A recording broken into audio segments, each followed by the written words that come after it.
வீட்டு மலக்குழியில் ஒரு வாரமாய் அடைப்படுக்க எங்கெங்கோ சுற்றி அந்தனர் கிடைக்காமல் அயோத்தி சென்று ராமனை கையோடு கூட்டி வந்தேன். முதலில் மருத்துவனிடம் பணம் கூட தருவதாய் கூறினேன். ஒரு புட்டி சாராயத்தை ஒரே மூச்சில் குடித்து குளிக்குள் குதித்தான் ராமன். லக்குவனும் அனுமனும் துண்டு பீடியை ஆளுக்கு ஒரு இழுத்த பின் வாளி, கொச்சக்கயிறு, அகப்பை, மூங்கில் கலியோடு உள்ளே இறங்கினார்கள். கணவன் குழந்தையின் வில்லம்புகளையும் அனுமனின் கதாயுதத்தையும் காவல் காத்துக் கொண்டிருந்த சீதா பிராட்டி பசி என்றால் உயர் சாதி ஏழையின் பசி கொடுமையானது. எனவே கடைத்தெருவுக்கு சென்று திரும்பினேன். மலக்குழியை மூடிவிட்டு இலங்கை நோக்கி சென்றிருந்தால் போல சீதா பிராட்டி அருகில் கிடந்த சிகரெட் அட்டையில் எழுதியிருந்தால், மன்றாடி கேட்கிறேன் மலக்குழியை திறக்கவே வேண்டாம் என்று. எனக்கு மனமில்லை மலக்குழியை திறப்பதற்கு. இப்போ இந்த கவிதையால் இல்லை, இந்த கவிதை வந்த பிறகு, இது பரவலாக பேசப்பட்ட பிறகு, சர்ச்சையானப்பட்ட பிறகு, மலக்குழியில் யாரும் இறங்கலையா?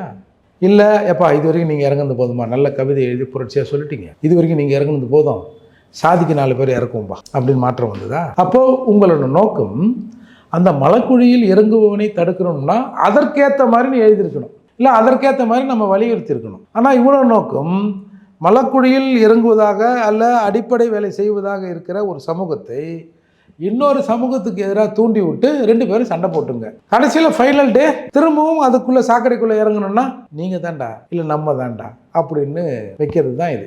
இது பிரச்சனையை தீர்ப்பதற்கான நோக்கம் அல்ல. அவங்க வீட்டு மலைக்குழி, அதாவது பிராமணர்கள் வீட்டு மலைக்குழி. ஏன்னா பிராமின் மட்டும் தானே மலம் போடுறோம், மற்றவங்களாம் வேறு தானே போடுறோம். அப்போது அந்த வீட்டு மலைக்குழியில் நாம்ளே செத்துன்னு இருக்கிறோம்.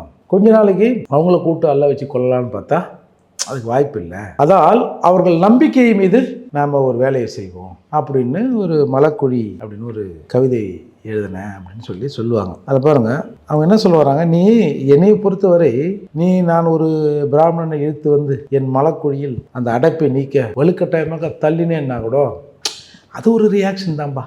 அது தப்போ சரியோ, தப்பு இருந்தாலும் இவனோட ரிவெஞ்சை தீர்த்துக்கினாம்பா அப்படின்னு கூட சொல்லலாம். ஆனால் அது உண்மையான காரணம் இல்லை. எந்த பிராமணன் என் வீட்டில் ஒரு ஏசி தான் மலத்தை வரணும் அப்படின்னு இப்போ யார் சொல்கிறான்? இல்லை. அப்போது அதுக்கு நீ ரிவெஞ்ச் பண்ணியிருந்தா கூட பரவாயில்ல. ஆனால் அவர்கள் நம்பிக்கையை நான் தாக்கணும்னு நினைக்கிறேன்.